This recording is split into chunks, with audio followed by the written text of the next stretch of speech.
last month, the Kenya Medical and Dentist Board banned Marie Stopes Kenya from conducting abortion services in all its clinics across the country. The medical facility was further ordered to pull down all advertisements seeking to glorify abortion. Marie Stopes then suspended safe abortion services, but the facility said it was remaining open for other reproductive health services. Marie Stopes was also instructed to file a weekly report on all services rendered in its facilities for 60 days. Now, the board says it acted on complaints from, among others, Ann Kioko, who is joining us tonight, campaign manager at Pro-Life campaign group Citizen Go Africa, and Ezekiel Mutua, who is the chief executive officer of the Kenya Film and Classification Board. Mr. Mutua argued that adverts run by Marie Stopes had not been approved by the board and they were unprofessional, for they were almost making it cool to have an abortion. Now, these orders by the board attracted condemnation from civil society groups who now want the order withdrawn. We did invite the Federation of Women Lawyers, but they failed to show up. And tonight I am joined by Ann Kioko, who works with the Citizen Go Africa. She is behind this particular order. Of course, the government is behind this particular order, but she played a critical role in this. And I'm also joined by our resident counseling psychologist, and we are talking about pro-life and pro-choice. And welcome to the program. Thank you so much, Edward. Thank you for having me. Are you infamous, especially from the pro-choice? Well, infamous, I don't know, but what I care about is the defense of the innocent and, I mean, the unborn babies. You know, they don't have anybody to defend them. So until someone comes out and talks on their behalf. And I think I did that, and I will continue to do that using Citizen Go. At Citizen Go, we defend life, family, and freedom. And we use our online platform, the Citizen Go website, to run active petitions. And actually, when you talk about this particular issue of Marie Stopes, what we did when we realized there was public outcry about the advertisements they were running, we went to our website, we did a petition, and we petitioned the Cabinet Secretary for Health, Honorable Cecily Kariuki. And within hours, the petition had garnered 5,500 signatures. And all these signatures were being directed to the Minister for Health. And through her office, she contacted me, and yeah, actually she acted very fast. Within a couple of days, there was an inquiry, and we went for the inquiry. If you want the details, I can tell you.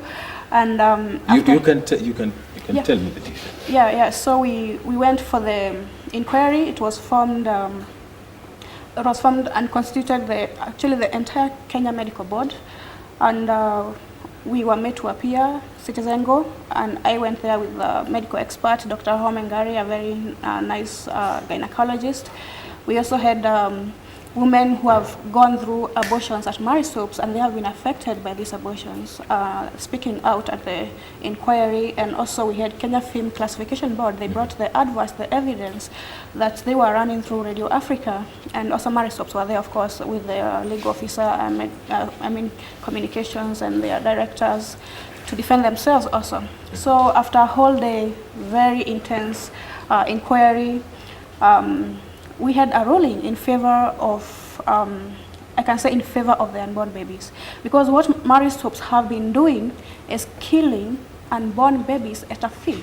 Because if you realize they were advertising abortion to lure young people, to lure young teenagers. If you see their Facebook page, their website and all that, they were targeting young people. And if you call their line, because they were advertising mostly their hotline, if you call their line, you'd be told to bring some fee, which is 5,000, or you could actually negotiate your way. They could first rate whether you were working or not, a student or not. And if you're working, they start with a high fee, 20,000. If you're not working, a student, 5,000. So it's about money, and about it has been a business of killing babies at Marie Stopes. And when their services were suspended, I was a bit, we were, as Citizen Go, we were happy with the decision, but we still believe marriage soaps should not be running in Kenya. Let me ask, is it just about pro-life, or it's also about pro-choice? Because there are fundamental issues therein. Because we know of cases where women have been raped, for example, and they're left with no choice. You see, Edward, when you talk about pro-choice, I'd like you to use, when you're using pro-choice, I would like you to use pro-killing babies, because pro-choice people, what they do is argue for killing babies. And every abortion is the murder of a child, is the murder of a life. And abortion should be seen and defined as the same. Abortion should be seen as murder of a baby, a potential life, ending a potential life, and it should be seen like that. So when people say they are pro-choice, I look at them and I see you should say, instead of saying you're pro-choice, you should say I'm pro-killing babies. I'm pro-killing innocent and defenseless human beings. You know? Yeah, and you gave an example of rape, and yeah, this is high cases that everybody throws at everybody arguing for life. Rape. The next example you could give maybe is disabled, or maybe someone with a breast cancer. These are the hard cases that people give, and they should not be used to argue for the entire population of people. And I'm not saying that I support this, because I consider rape as a very violent act, a very ruthless act, and I would suggest that anybody who is caught committing rape should be arrested, should be arraigned in a court of law, and sentenced for life. They should be given the highest punishment available. All right. Because it's a violence act. But then again, we hold it there. We are going to continue. We are sorting our audio issues, but this is a very important debate happening, and you can share your thoughts with us. You can tweet us at KBC Channel 1. The hashtag is Family Matters. You can also text us. We are taking a break, but don't go too far. This conversation continues.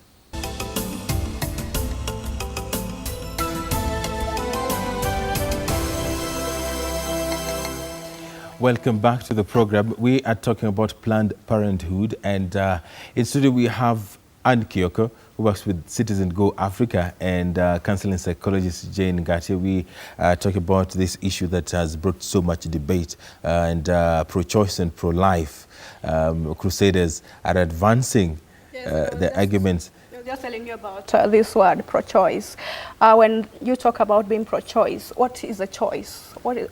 Because you say you are pro-choice, but you don't want to give the unborn baby the choice to, you are deciding for the unborn baby who has rights. The Kenyan Constitution, actually, Article 26, I heard you talk about it, says that everyone has a right to life. And in this Article 26, it says that life begins at conception. So immediately the sperm and ova fuse. That is where life begins. So when you're talking about an unborn baby, whether 3 weeks, whether 6 weeks, whether 8 months, it means that we are dealing with another person who has a different life, different from the woman that is carrying that that life. And one thing about us women, we were created as people who can give life. It's a very beautiful thing to give life as women. But some of us have turned against that. This very gift, they're turning against it, and they're turning it to become the murderers of their own children, Yeah, and so when you're talking about the baby, this baby has a different DNA, because the most argument used by people who are on the other side, they want to say, it's my body, this baby is my body, I can do with it whatever I want.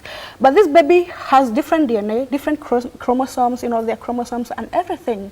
And that's why at the end of the day, it comes out and, there's another person at the end, and we must respect where life begins. Okay. Yeah, and that's why we have to defend this very stage. And actually my proposal is that we should start counting age from that conception date. If I was born, for example, like 50 or so many years ago, I should add that 9 months, because that is where life and your age began. Fair enough. But still not a doctor yet. Not yet. Are counseling psychologists or psychologists pro-life or pro-choice? Well, you couldn't have asked a better question, Edward, than that one. Yes, I'm a counseling psychologist by profession, and I totally 100% support life. I'm a pro-life person, and I believe that all life must be protected. If all things were put on a balance, and this baby must be given a chance, they need to be given that opportunity. And it's not a matter of the mother doesn't want the baby. If there are no medical issues, I believe, and I don't have to be a medic to know that surely if a mother voluntarily created that, gave that opportunity, herself the opportunity to create a life, then that life must be allowed to continue, whatsoever. There are issues here, and I started talking about, we are going to get to her on that. We have cases of rape. We have, such cases where women are asking for opportunity to choose whether or not they want to carry pregnancies to full term. A couple of years back, there was a story I heard about a girl in West Africa who was raped, and the family was of the opinion that she should keep the pregnancy, which she did. And after 9 months, when she was giving birth, at some point she refused to push, and she ended up dying, and the baby as well. Shouldn't a woman be given the opportunity to choose whether or not she wants to carry that pregnancy to full term? Well put, and very sad that such things have to happen eventually. But in the cases of rape, I believe there are also provisions that are given, because rape is forced sex, meaning that in most cases the woman never wanted to be pregnant, never wanted even to have sex in the first place. So what I think is that provisions under rape need to be followed. But I also believe that even in events of rape, the mother is given an opportunity to decide whether they want to carry the pregnancy. Because, Edward, what we are talking about is a very serious matter. Once an abortion is procured, other than where medical conditions prevail, that woman is going to live with guilt. And it is almost unbelievable how many people are carrying guilt, how many women especially are walking around with guilt that someone either induced or influenced to happen, or the mother was not given enough information, including even in cases of rape. Counseling is offered and should continue so that this mother need to understand the consequences, even under issues of rape, of procuring or rather terminating a pregnancy, and if it had already taken place. Yes, counseling is supposed to be there, but after counseling, shouldn't there be 2 options? Do you want to keep it, or do you want us to the options are given, Edward. Options, anyway, life is full of choices and options. But what I would probably advocate for is counseling should be done. First of all, the person needs to understand the consequences. And some of these consequences, especially where a termination of life has taken place, sometimes the mother may not recover from that. Sometimes they get even into depression, which is very serious and sometimes almost unmanageable. So now, once the person understands the consequences of their choice, then they are better off.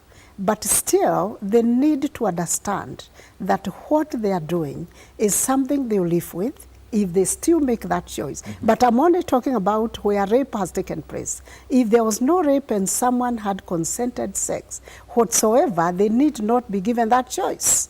They should carry that baby.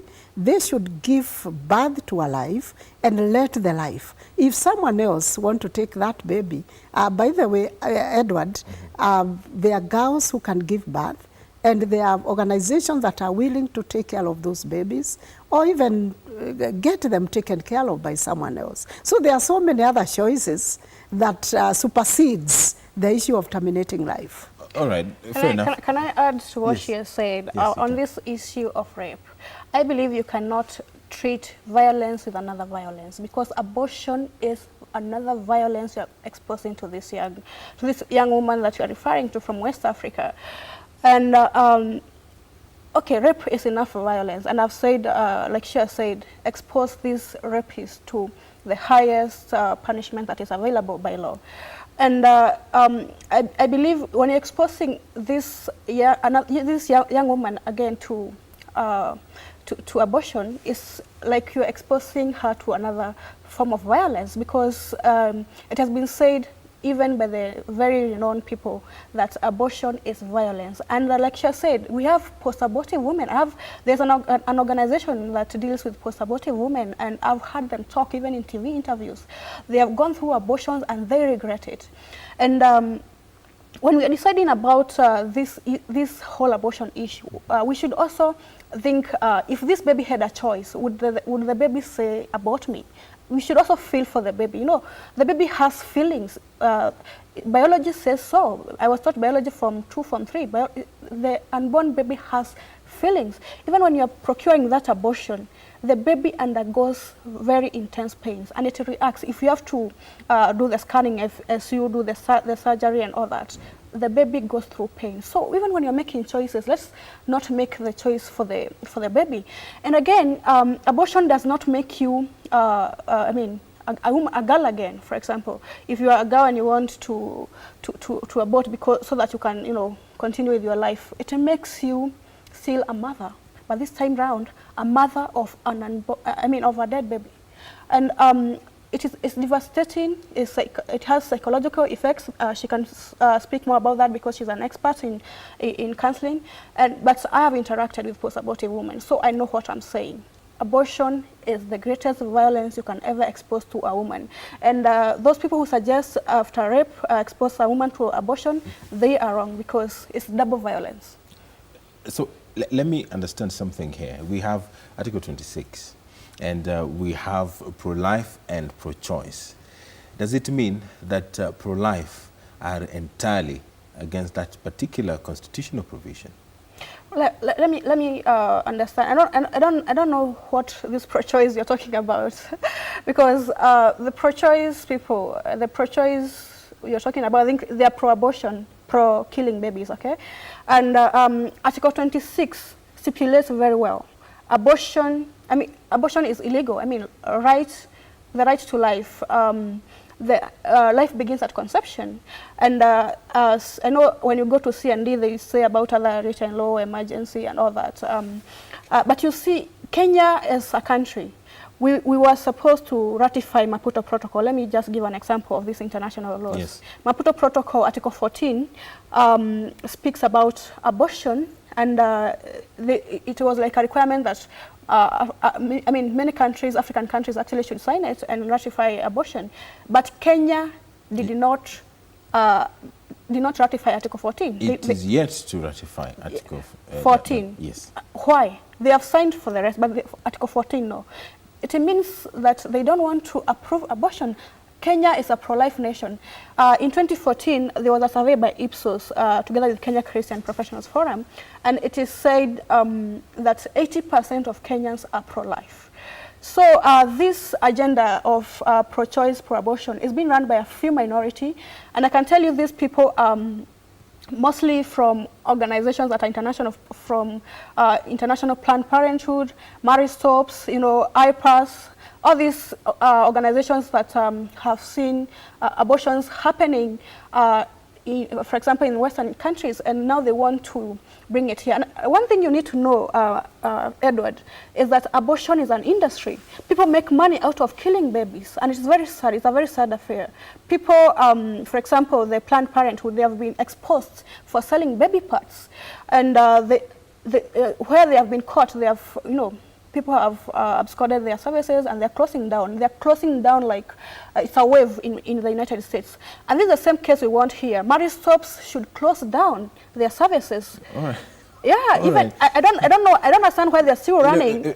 No, wait. They've been caught procuring abortions illegally. Which the government has. Which the government they has have acted. They have admitted they have been doing abortions illegally. Which the government has acted. And their directors should now be behind the bars as we speak right now. As at now, we have an order banning that particular service. But Ngatia, we have a situation where the society needs some kind of a middle ground, because this is a conversation that probably might prop up because right now there is that debate about constitutional amendment and referendum. We don't know whether someone will add that particular question among the proposals. But what do we need to do to ensure that whatever happens, we end up in a situation where we don't have this push and pull? Yes, first of all, I think that's a very important question, Edward. First, people need information. You see what Madam Kioko here is saying. People do not have the right information. Mm-hmm. Either they lack accurate information, relevant information, appropriate, or they have no information at all. They are totally in the dark. So we need to educate our people. They need to know what's going on. If it's an organization like the one in question now, yes. We need to know exactly what do they do. I mean, we don't just go to places. We don't just say, I want this and you get it. Things like abortion surely is not something one should even imagine that they can walk in and get it. It should be made as difficult as possible, because we are talking, surely life belongs to God. I don't even know what is the big debate, because we are saying even within the Kenyan constitution and laws, life does not belong to myself, even my own life. Life actually belongs to God and to the state. The reason why I'll be arrested if I try to take away my life. So I don't understand why this woman who walks into a place, procure an abortion, should not be arrested. And at the same time, or on the same token, the person who is agitating for it should also be arrested. We should actually not even imagine that we can debate about that. I don't think there is a two-way about it, except, Edward, as we said earlier on, I think you brought it up at the beginning, if there is a medical issue, surely we have experts who can be able to certify, who can be able even to quantify the very thing of we had to terminate this pregnancy in the interest of the mother in that case. So I think this debate had better just stop and we do the right things. And you see, most of the times when people or doctors want to argue for abortion, because obviously they are pro-abortion doctors, they want to use every opportunity they have to kill unborn babies through their profession and against their oath.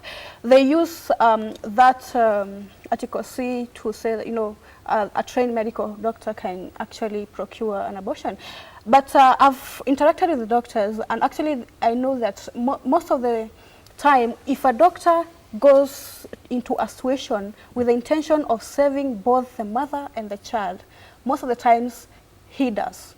But if we just go there with a mentality, this baby must die, then it's like it. We need to have doctors with integrity, even when they are procuring these kind of abortions, when they say it's an emergency. For example, you are giving the case of breast cancer and all that. If you're going into curing a case or a situation, make sure that you go there with the intention of saving both the baby and the mother, not just go there, kill the baby for the sake of saving a situation, because that is the situation we'll be having. And you spoke about a referendum. I'm sure if we went for a referendum today, Edward, you'll be shocked, because Kenyan would vote for life. I'm very sure about that. If we went for referendum today, because I told you there was a survey that was carried out and 80% of Kenyans are pro-life. And I know pro-lifers are the silent majority. They don't make noise out there all over. But if you give them the vote, you will see they will vote for. There are over 40 civil rights groups that wrote an open letter. I saw the advert. You saw the advert. Yes, on Wednesday. And this is something that cannot be wished away. This is something that we cannot ignore.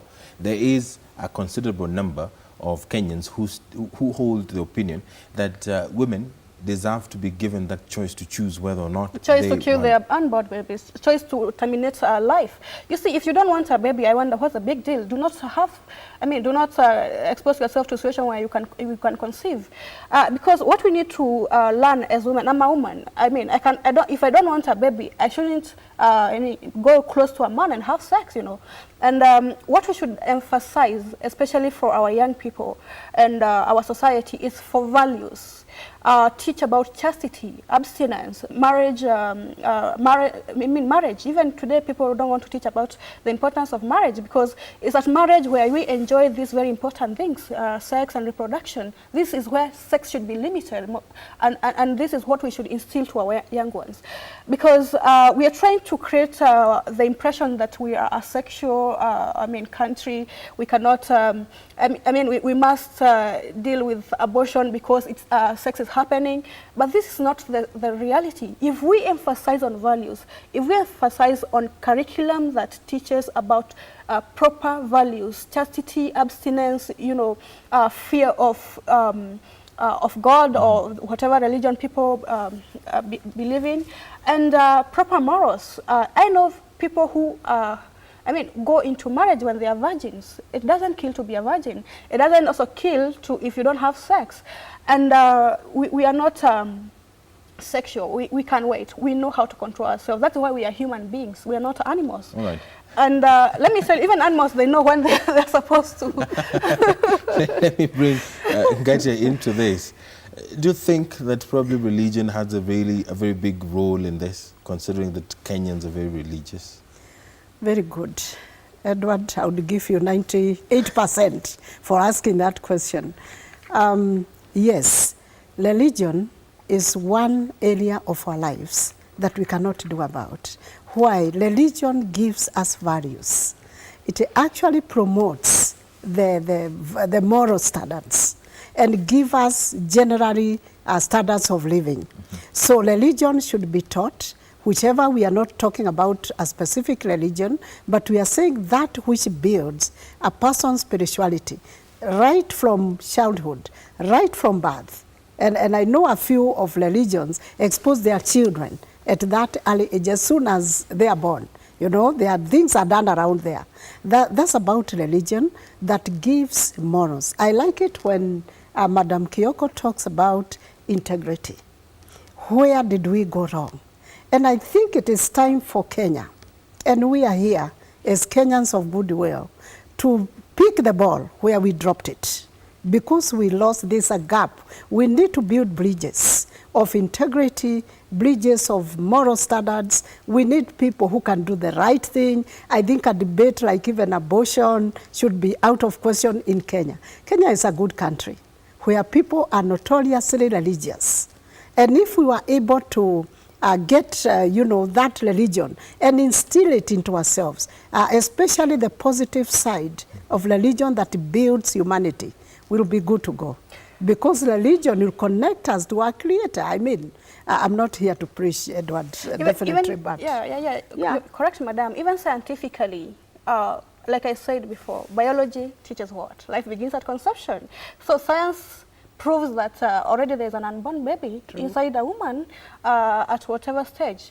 And also, scientists, also like the Breast Cancer Institute in the United States, has given facts. It has shown that abortion has side effects. It has actually related most cases of breast cancer to abortion. And this is something that people don't want to tell you. Abortion has side effects. Even besides the psychological trauma, the other side effects, you can lose your uterus, you can be infertile forever. It's like you are imprisoned into some psychological trauma, like for the rest of your life. And I've spoken to women who are now even in their 60s, but they still remember and wish they had not done that abortion.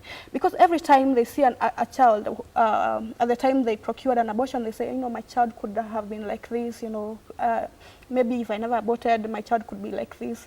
It's like you're exposing women to something that is very, has an impact, but you're not telling them. And this is the injustice we are not telling.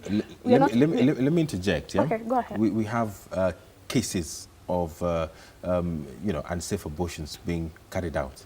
And a couple of weeks ago, we did see it on TV. How do we tackle this? Unsafe abortions. Yes. Let me first of all tell you about this thing of safe and unsafe. There's nothing like safe or safe abortion, safe or unsafe abortion. So illegal. Let me use the word illegal then. Okay, I'm coming to that. Yeah, so abortion done behind the chamber, or abortion done in America, all of them are equal to one thing, which is the murder of that innocent, defenseless. I want to bring that defenseless because that child is very defenseless. The child relies on the mother and the decision of people that are supposed to bring it out, to nurture it, for it to come out into this world. But what we do is turn against these children. But coming to your question about these backstreet abortions, we should first, the law has to apply. Abortion is illegal in Kenya, whether it's happening anywhere. That should be stopped, and we should actually encourage public, if they see anybody procuring any form of abortion, they should report. And I'm urging actually the government to come out with a hotline, and so that people can start reporting these cases. If somebody is caught committing an abortion, whether it's the lady, whether it's the doctor, whether it's in a public hospital, whether it's in the back street, these cases should be reported and the law should take place. Okay. Yeah. Ngatia, we've spoken about so many times about how we need to bring up our children. Yeah. The girls, teaching them that boys will always be boys, and they need to create that gap between the two of them. How do we approach this as a parent? How do you approach such issues, especially when you are talking to your little ones? Thank you. As we wind down. Yes, and I'm winding up too soon, Edward. This is an interesting debate. Yes, educating our children is collective responsibility, but I believe that home is always the first school. And it's quite obvious that whatever the child understands, including the language of communication, starts at home. So every parent, and I think I've said that many times, wherever, that parents have a very, very critical responsibility of speaking to their children, both girls and boys, because we are not discriminating. There's a boy responsible for the baby that is not wanted, as it were. Therefore, we speak to the girls, let mothers and fathers take it upon themselves to tell their girls that if you went this way or this way, you are likely to ruin yourself and you are likely to get into another trouble. You need not. You need to behave responsibly. Even when they go for parties and wherever, mothers and fathers don't get tired. I like telling Kenyans eventually that whatever the child you bring home, it is the parents who suffer the consequences. But we can even take it to another level. When the child goes to school, our teachers, and I know our Kenyan teachers are doing a good job. I don't need to be a teacher to know what they do. I mean, at that level, they do a lot. Right. So they also instill the same values. We are actually talking about values in our children. If we were able to deal with that, Edward, even things like irresponsible sex and unwanted sex and eventually the termination of life, those issues will not come up because we have already dealt with the baseline. And the baseline starts there where we give information. And we need not shy away because parents sometimes don't know how to communicate, even matters of sexuality. I am a mother of daughters, and every time they want to go out, even now they're in the university, I tell them, take care of yourself. Girls, you are at risk. Boys, you are at risk. Okay. Don't get yourself into unnecessary trouble. Behave yourself. Tell the boy no. And you boy tell the girl, no, not now. It is the wrong time. I mean, it's just a question of yes or no. And things happen. Finally, Anne, are civil society groups fighting for space in the country?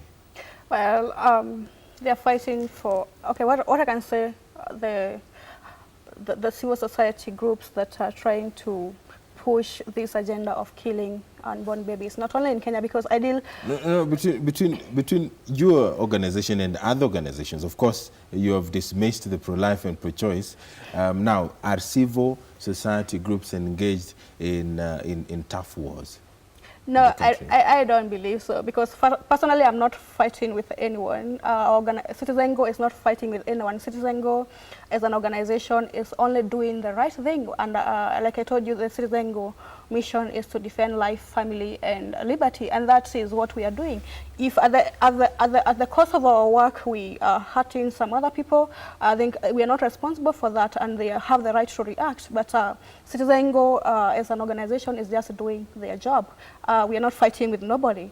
Yeah, and maybe one word I can say, she talked about education, and still there's a push of the improper education, that is comprehensive sexuality education. And I'm warning the viewers, if your child is going to a school, because I have a list of schools that is teaching this very controversial comprehensive sexuality education, they should watch out of what is being taught in those schools, and very soon we are going to talk about that. So we should have proper sex education, not the kind of sex education that is being imported and imparted on our schools.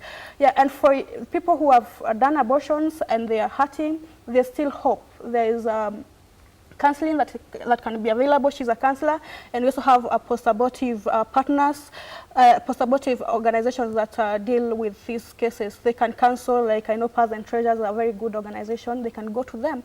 It's not the end of the world, but still we should discourage this killing of defenseless unborn babies. Thank you. They have not hurt no one. Why are we killing them? Thank you very much.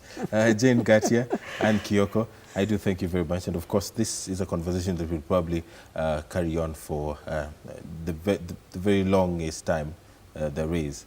That does it for us for Family Matters tonight. My name is Edward Kabasa. On behalf of the team here, thank you very much. Have yourself a very wonderful evening and a prosperous week ahead.